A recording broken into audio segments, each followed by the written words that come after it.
What's going on YouTube and my fellow reefers? As you all know, I did a tank reset and I forgot to adjust my dosing levels. I thought, why not make a video on it? So let's talk about dosing and what you guys need to know if you have your reef tank and you're planning to add coral, and what I do to dose my tanks. Let's start off with what you need to be dosing. You're gonna have to start dosing calcium, alkalinity, and magnesium. Alkalinity, said it right. Pretty much everything in your tank will consume these trace elements. Anywhere from fish, to inverts, to algae.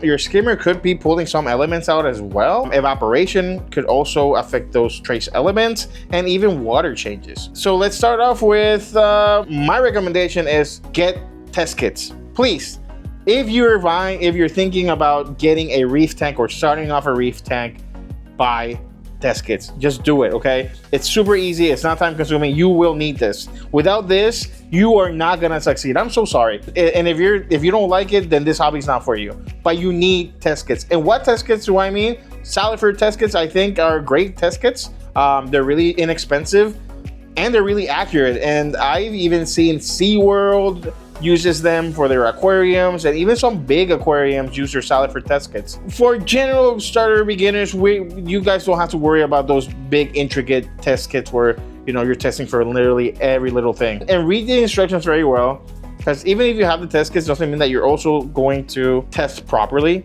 Make sure to read the instructions in these test kits. They're very thorough. Don't skip any steps. Take your time, read them. Guess what? I know it kind of feels like a chore at first, but once you figure it out how to test for what, especially with whatever test kit you use, because every test kit has different ways of testing, of course, just know that eventually you are gonna learn, and you're not gonna have to be reading the instructions every single time you're gonna go test for your waters. So like I said, Salifert test kits, they're awesome test kits. They are super accurate, they're really easy to use, and they're inexpensive. Now that you have your test kits, what test kits do you need specifically? For Salifert, there's so many test kits out there for pretty much almost everything.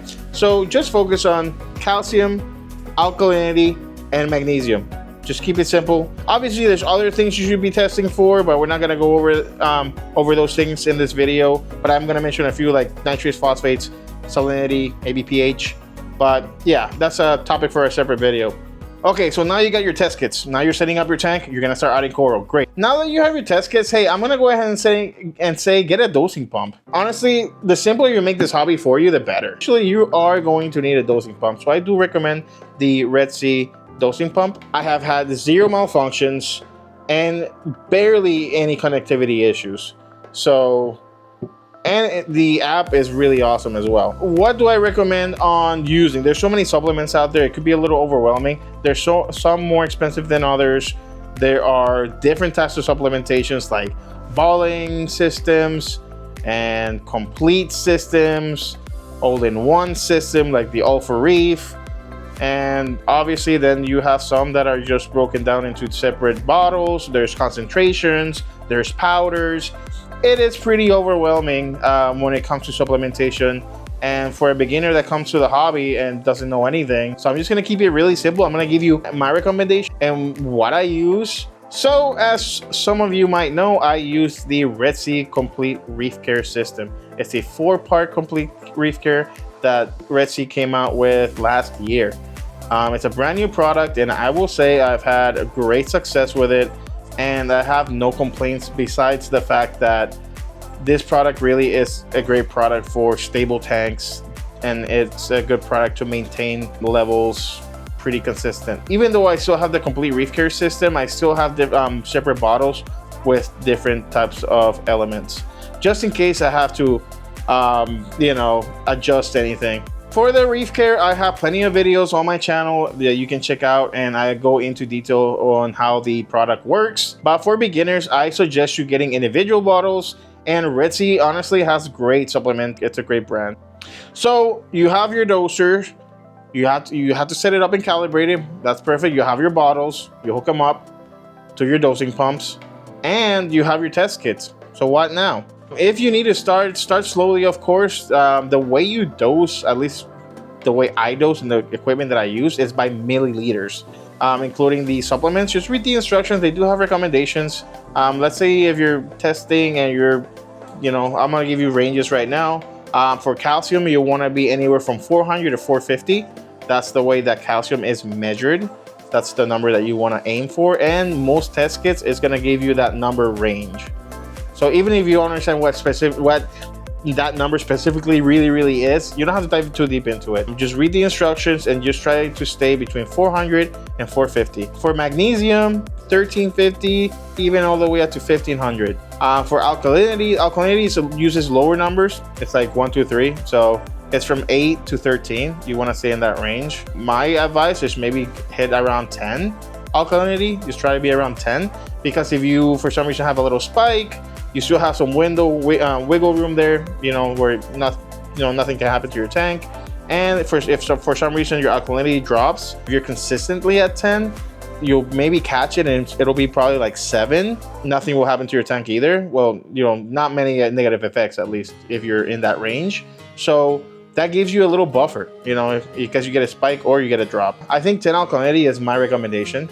All right, so let's say you did have a spike or you did have a drop.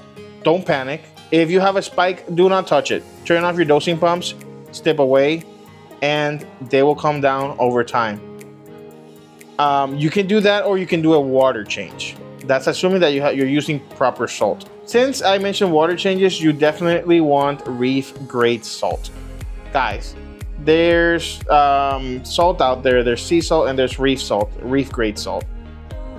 The difference is in price, and the price difference is because Reef grade salt has higher elements or higher concentrations of those elements, including minor trace elements. So you definitely want to invest a little bit more money and just get the Reef grade salt. I mean, you're only spending like $10, $12 more for a box, unless you have a fish only system. Out of the 3 elements that I've been mentioning, the one element that usually fluctuates overnight more than others is the alkalinity. Alkalinity, I think, is the element that you want to test for mainly out of the 3. If you have a drop in alkalinity, don't just go ahead and throw a bunch of alkalinity into the tank. As it stands right now, I actually used to dose 30 milliliters of calcium, 60 milliliters of alkalinity, and 15 milliliters of the parts 3 and 4 for the complete Reef Care system, which is minor trace elements. Yeah, that's what I used to dose when I had, but now since I pulled like 70% of my coral and I redid the whole aquascape, I pretty much did a tank reset. I literally took every single rock out and put brand new dry rock in there. So I had to lower the dosage from 30 calcium all the way down to like 15.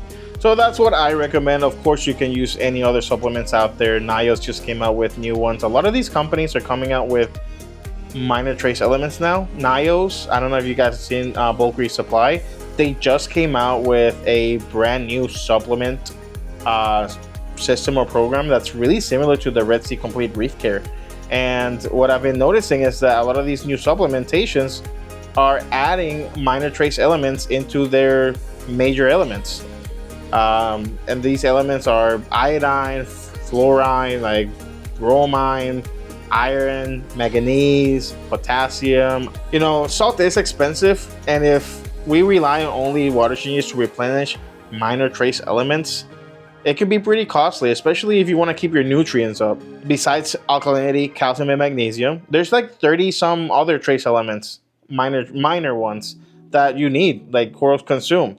So I do also have a nano tank, and I dose all for Reef in that tank. I only have 1 dosing pump, and I keep it really simple. For those of you guys that don't have like big systems, that have maybe like nano tanks, like 20-30 gallons, I recommend all for Reef from Tropic Marin. It's a great supplement, and it comes in a powder version where you can dilute, and it's so cost effective, and you don't need that much. I think I only dose like 2 milliliters, and that's pretty much it. And that's enough to 2 milliliters a day. And that's enough to keep everything elevated. Another thing I recommend when you have your dosing pumps and you're setting up how much you want to dose, if you have the option of splitting the dosage all throughout the day, even better. I would go through that. I mean, I think it's better that way. It's going to provide more stability. Alrighty, and I'm just going to open up the comments. If you guys have any questions about dosing and questions about certain elements, let me know down below, and maybe we can have a little conversation.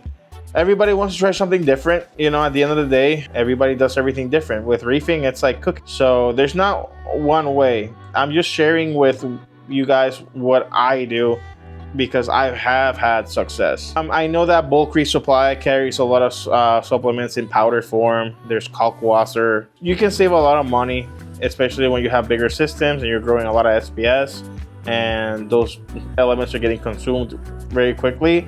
If you're at that level, then maybe you want to an alternative. But for me, and for general reefers that have smaller tanks, maybe like 30 gallons all the way up to a 120s, the complete reef care system is amazing and there's value there. But for my guys that have 200-300 gallon systems and it's jam-packed full of coral, you know, you guys probably need to do something else. But you guys, by that point, you already have everything figured out pretty much at that point. So thank you guys for watching, and don't forget to test your waters. I'll catch you next and see you guys.